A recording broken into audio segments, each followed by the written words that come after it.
rotasi dan mutasi ini dilakukan karena kita secara aturan mungkin dalam satu jabatan itu tidak boleh terlalu lama, dan kalaupun masih dipercaya tentu juga harus dilakukan pengukuhan kembali. Tapi karena secara aturan kita ikuti, ya seseorang tidak boleh di satu tempat terlalu lama, maka dilakukan rotasi, dilakukan mutasi untuk adanya penyegaran. Kemudian yang kedua juga memberikan kesempatan yang lain. Di samping itu, Bapak Ibu sekalian, rotasi dan mutasi ini juga untuk menghilangkan kejenuhan.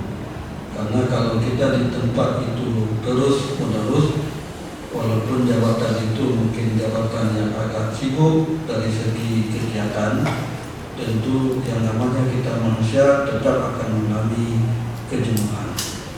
Makanya kita berharap bahwa Pak yang sudah lama menduduki di jabatan lama, tentu dengan perpindahan, dengan ditempatkan di jabatan baru, itu akan memberi motivasi, akan memberi semangat baru, akan memberi energi baru, sehingga kita bisa bekerja secara penuh semangat dan juga bisa berkreasi dengan penuh dedikasi.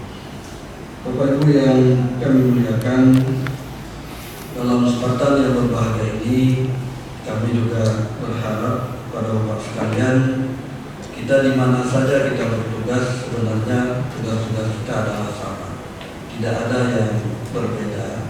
Dan apalagi kita di Kementerian Agama ini, saya sering sampaikan tugas kita itu adalah tugas dunia dan akhirat. Artinya hari ini boleh kita menjabat di kasih penmat katakanlah atau di sebab itu.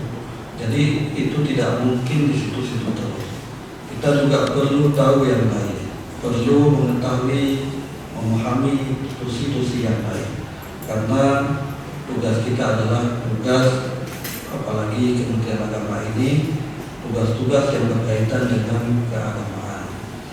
Makanya Bapak Ibu sekalian, dengan rotasi dan mutasi ini, mudah-mudahan itu juga akan menumbuhkan semangat kita untuk belajar lebih banyak tentang apa-apa saja yang ada fungsi di Kementerian Agama.